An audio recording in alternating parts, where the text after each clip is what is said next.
Hi, welcome to the Focus Workshop. You'll need to grab a piece of paper and a pen if you don't have one already. Focus, it's a huge topic, and I'm going to try to cover as much as I can in the time that we have. So we'll be moving pretty quickly. But before we start, as I was preparing this workshop, I got some good advice to encourage you to close your tabs, silence your phone, take some good notes, because how ironic would it be if you were totally distracted during a workshop on Focus? We'll start off with a question. What would your life look like if you were indistractable? What would you do? Be able to accomplish? How would you feel? Let's just take 15 seconds and jot down a word or a phrase, and feel free to drop it in the chat if you're comfortable sharing. Here's some background on me. I graduated in business and computer science from Berkeley in 2017, and I currently work as a product manager for a startup called Nest Egg.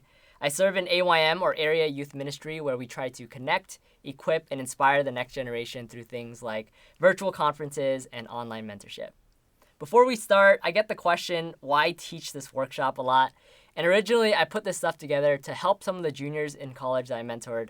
I didn't want stress and tasks and to-dos to hold them back from serving.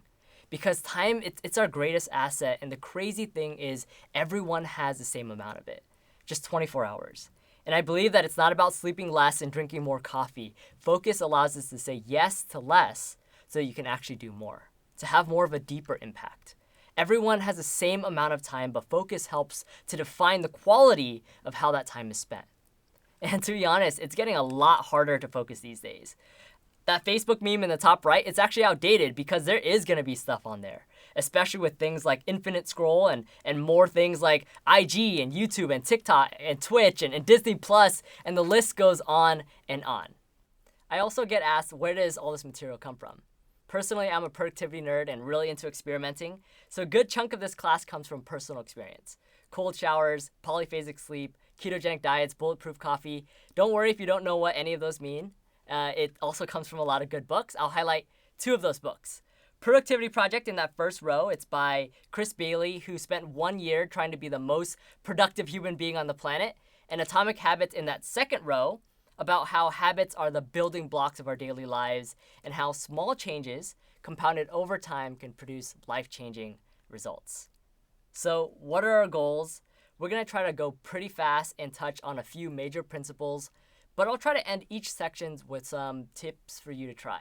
I'm hoping to give you a high-level overview of concepts that you can take and adapt into your own life, as well as practical tips so that you can be a more productive you.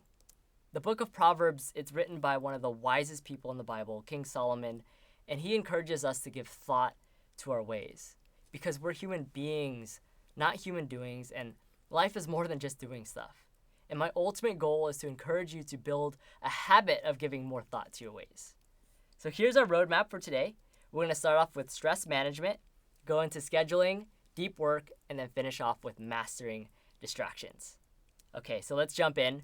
Stress management. Before we get into focus, we have to talk about one of the main reasons we can't focus: stress. Stress is a relatively new word, and it's not even 70 years old. The Dictionary of Etymology records that the psychological definition of the word stress, it didn't enter our common vocabulary until about 1951. But quote-unquote stressed out became even more popular more recently around the 1980s. And the interesting thing about stress is that it's pretty subjective and it varies from person to person. So for me, this picture of a cluttered desk is stressful, but for other people, it's roller coasters. And for a lot of people, it turns out it's this. And the reality is there's a lot about life and stress that we can't control. But we do have some techniques to lower stress and mitigate its negative effects. And let's start off with a vulnerability assessment to see how vulnerable you are to stress.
Okay, so that sum, if you're less than 30, that means you're resilient and you are in a good position to handle stress. If you're between 30 and 50, that's average with some room for improvement. 51 to 79, that means you're vulnerable to stress. And 80 and above, that means you're highly vulnerable and should consider making some changes to your daily life. And it's a good thing you're here because I'll give you 2 quick ones, a physical way and one emotional way to combat stress. Okay, we'll start with the physical one first. To physically combat stress, we're going to cover something called strategic recovery. Dr. Jack Gropel, he's an internationally recognized authority on human performance, fitness, and nutrition, the author of a book titled The Corporate Athlete. And he asked the question, what makes the difference between the excellent players and the mediocre ones? Would you rather be Kobe Bryant or DeAndre Hunter, known as the MAP last season? I didn't even know this was a thing, but it stands for Most Average Player. And when he examined professional tennis player, he being Jack Gropel, he found something very surprising. The best players were the best because of what they were doing when they were resting. They didn't just let their minds wander, but they kept practicing their swings and engaged in different rituals that helped them remain in the game. So consider this. Do your breaks actually help you feel recovered? Or do they make you feel even more low energy than before? Gropel gives us 8 helpful tips that we can do throughout our day during these dead times to engage in strategic recovery. It's things like exercise, fix your posture, take a walk, eat breakfast, eat healthy snacks, drink water, take deep breaths, sleep for at least 7 hours. Because we're not machines, and so we need to take breaks. But don't let those breaks kill your momentum.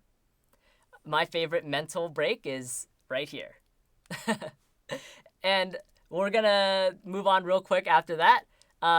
Emotional. How do we handle stress emotionally? The big thing here is to not be vague. Say a friend asks you, hey, how are you doing? It's really easy to say, not bad, or I'm stressed.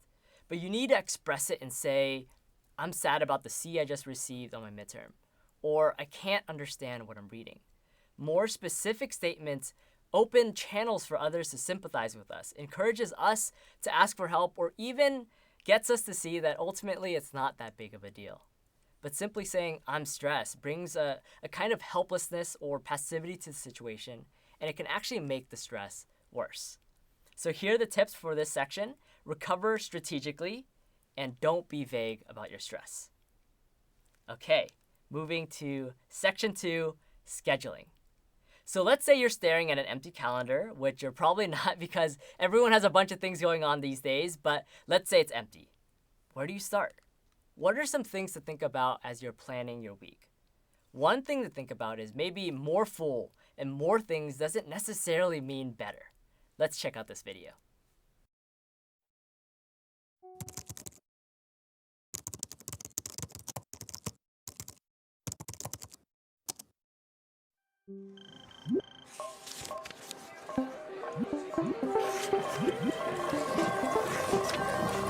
Stop. Breathe.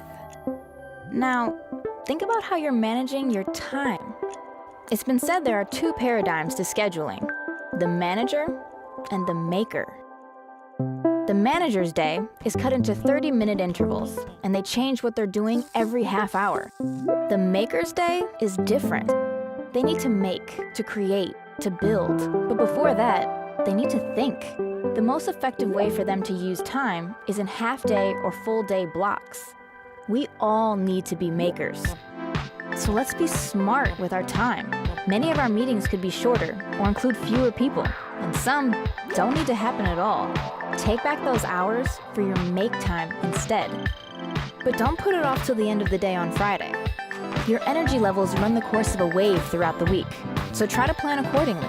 And always bias your make time toward the morning before you hit a cycle of midday decision fatigue. And there's some research behind this idea of maker time too.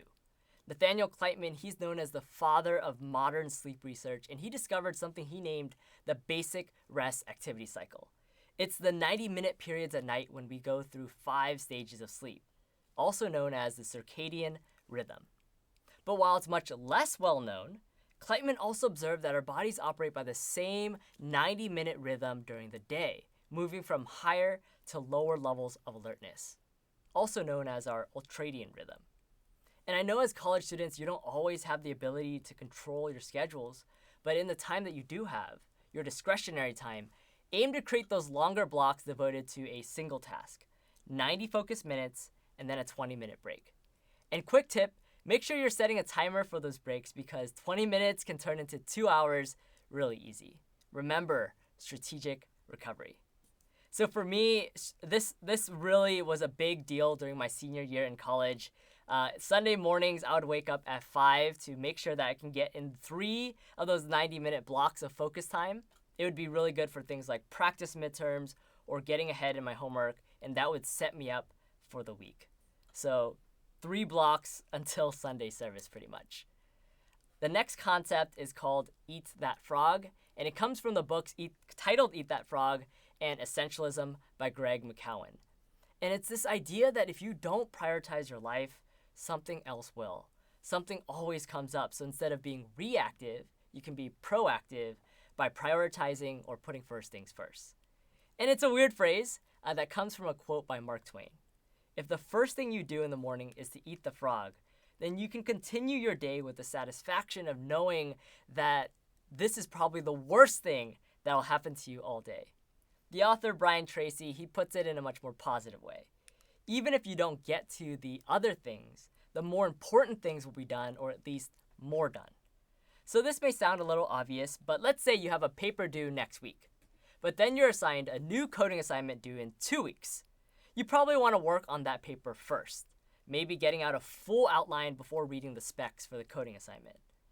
But let's say you have a potluck scheduled in 2 days. Well, you still probably want to prioritize the paper instead of making your famous mac and cheese because you could always order pizza instead. That paper will be your quote-unquote frog. And so you definitely want to schedule in what matters most. And personally, I would encourage you to schedule your devotions or your prayer time in the beginning of your day before all the craziness so that your best and most undivided attention can go towards the Lord. You say it's important to you, but does it make it into your calendar? And so a quick example for you, I got engaged a few months ago, and I say that I really enjoy spending time with my fiance, but if I only spent times in between my work meetings with her, how do you think that would make her feel? Prioritize the most important things first. Get them onto your calendar. Be proactive, not reactive. Our last scheduling concept is commonly referred to as the planning fallacy. So for these more important items, you want to overestimate how long they take. A research project published in the Journal of Personality and Social Psychology studied 37 psychology students and asked them to predict how long do you think it would take you to finish your senior theses. 70% took longer than they thought, and they were off by, on average, 22 days. So if you have a big semester-long project coming up, plan for much longer than you think, maybe even twice as long, 4 weeks instead of 2 weeks. One example from my senior year again is a class called Mechanical Engineering 135, and it was a really cool class. It had no homework, no reading, no labs, no midterms, actually no final either. It only had 1 semester-long project. And guess when my group started that project? 2 weeks before it was due. And we totally didn't give ourselves enough time. We were pretty much working 24 hours around the clock. So make sure that you're overestimating. And so here are the tips from the scheduling section. More maker time, longer blocks, eat that frog, put first things first, and overestimate how long things will take. So we're going to jump into a strategic recovery break for 3 minutes. I know that was a lot, so we'll take this break right now.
Okay, jumping into our next section, deep work. Deep work, it's like a superpower in our increasingly competitive 21st century economy. It's the ability to focus without distraction, quickly master complicated information in less time. That's things like studying the A-star search algorithm or writing the next Grammy award-winning song. But shallow work, on the other hand, it's non-cognitively demanding logistical style tasks often performed while distracted. It's things like folding laundry or washing dishes. But Newport, the author of the book titled Deep Work, he also gives us a warning. If you spend enough time in a state of frenetic shallowness, you permanently reduce your capacity to perform deep work. It's permanent. It's a warning that's given to us by a couple other authors that Newport references as well. The ability to focus for longer periods of time, it's like a muscle. You can train it. And if you don't use it, you lose it. So shallow work, it's fine from time to time, but make sure you're incorporating plenty of deep work into your life too. Next, we're going to watch an interview of someone named Steven Kotler, and he's a best-selling author, award-winning journalist, and the executive director of the Flow Research Collective. And he's going to be talking about a phenomenon that sometimes happens when you're in a state of deep work. Let's watch this video. Whenever you see an increase in performance, you almost always see an increased time in flow. And the research into the topic is pretty staggering. McKinsey did a 10-year study. They found that motivation and productivity can go up 500% in flow, 500%. Creativity, and this is work done at the Flow Research Collective. Some was done at the University of Sydney, some was done at Harvard.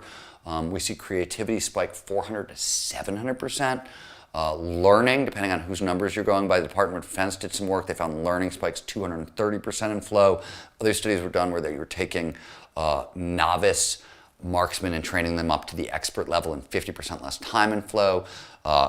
Cooperation, collaboration go through the roof. Empathy and ecological awareness, which is your ability to perceive the natural world, go through the roof. And I think most importantly, and we know this really clearly, it's one of the most clearest findings in psychology, in the history of psychology, is the people with the most flow in their lives are the people who score off the charts consistently for overall well-being, life satisfaction, meaning, and happiness. So if forget peak performance, you want life satisfaction, meaning, happiness, well-being, just simple like I want to enjoy my life, this is the best pathway. And now here's the most important part to remember. While flow tends to happen naturally when we're performing certain tasks, it is also highly trainable. Again, flow is defined as the optimal state of human consciousness, when you become so focused on the task at hand that everything else falls away. Action and awareness merge, time flies, self vanishes, mental and physical performance go through the roof. Quote unquote, optimal state of human consciousness. And I'm a business major, so when I first read that, it sounded like some pretty good marketing, but it seems like the numbers actually back it up. 500% motivation and productivity, 400 to 700% creativity, 230% increased learning. And the thing I really want to tell you is that sentence at the very end of the video, that this can be trained. Kotler's research found 5 flow activators, and he originally studied extreme sport athletes for flow who seemed to be able to perform gravity-defying, mind-boggling feats. And it makes sense. These things have risk, complexity, unpredictability, and although we're not extreme sport athletes, we can still leverage these flow activators. So studying for a midterm, it definitely has complexity, but you could also leverage novelty and pattern recognition. An example could be going to a different studying spot than you normally would, or a brand new coffee shop. For pattern recognition, never go to bed with a blank paper. Either end the night with an outline or a first paragraph so that your brain can recognize what you were thinking before and get a kickstart instead of starting from scratch the next day. I had a friend from UPenn, and he was a student athlete, so he would be practicing 30 plus hours a week, so he didn't have that much time to study. So he had this very specific desk in his room. And on this desk, he didn't do anything else. He didn't take a nap on that desk. He didn't watch YouTube on that desk. He didn't eat on that desk. When he sat down at that desk, it was to get into the zone and study. And so his brain recognized that pattern. So we're actually going to start a plan. We're going to take these deep work concepts and make it practical. We're going to build something called a deep work routine and try to incorporate some of those flow activators in there. Here's an example of one with where, how long, what, and how. Where will it happen? How long will it be? What is your strategy/goal? And how will you stay focused? Notice how specific it is, and let's try this for the next 3 minutes.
Okay, so here's the tip from this section.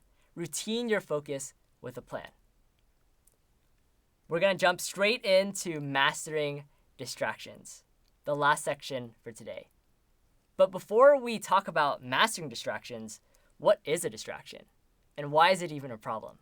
Let's watch this video.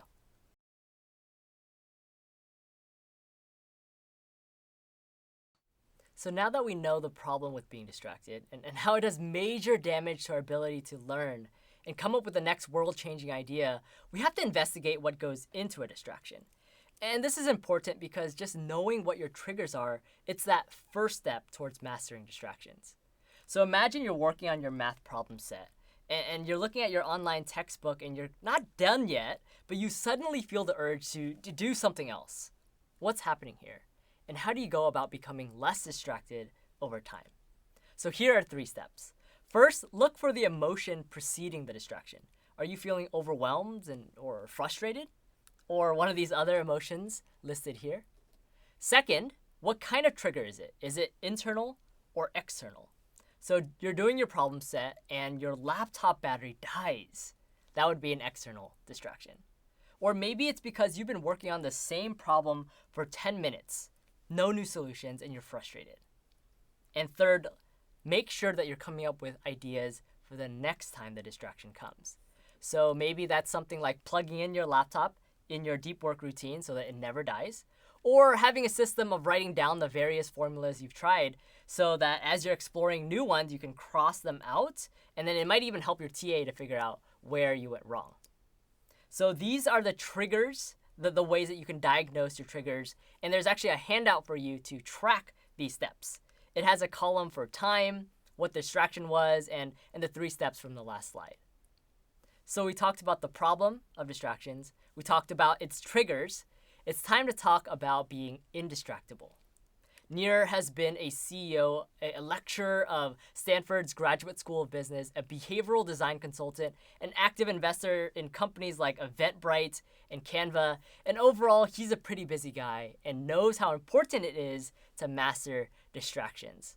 But what does being indistractable actually mean? He defines it as striving to do what you say you will do. I'm not going to be able to capture everything in his 300-page book, but here's one key and perhaps obvious insight that I personally always seem to forget. One key way that you can strive to do what you say you will do is to reduce distractions before. Turn off your notifications. Put your phone in another room. Print out your homework and use pen and paper. Use your favorite playlist to drown out those distractions. I have this box on my desk where I put my phone in and then I close the lid to make it more difficult to reach for my phone and lower the temptation of looking at it while I'm working. So here are the tips from this section. Know what your triggers are and what causes you to be distracted. Reduce distractions before using apps, decluttering, finding a quiet space. And finally, here are all the tips from all the sections for you to see on one slide. Recover strategically. Don't be vague about how you're feeling. More maker time, longer blocks, maybe up to that 90-minute mark. Eat that frog, put first things first. Overestimate for the big things. Routine your focus with a plan. Know your triggers and have ideas on how to address them. Reduce distractions before. And that's a whole lot, so I want to give you 60 seconds to just pick one thing and try it out this week.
And these are probably not completely new, but as distractions increase, the skill of focus becomes more and more important.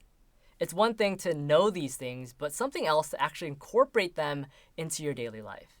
And I'll end with this. Focus is important because of all the things you can be doing with your time. It allows you to choose what matters most each day.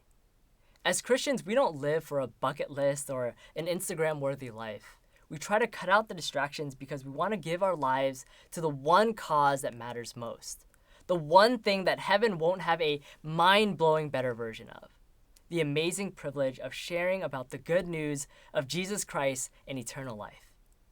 So as a student in your current station of life, you want to focus and be responsible with what God has given you, but I would encourage you to, again, zoom out and give thought to what it is your life will be focused on. And even if you're not Christian or you're just checking out this Christianity thing, my question to you still is, when you look back in your life a few decades from now, what did you focus on? And was it worth it? Thank you. I hope that was helpful, and let's do some Q&A.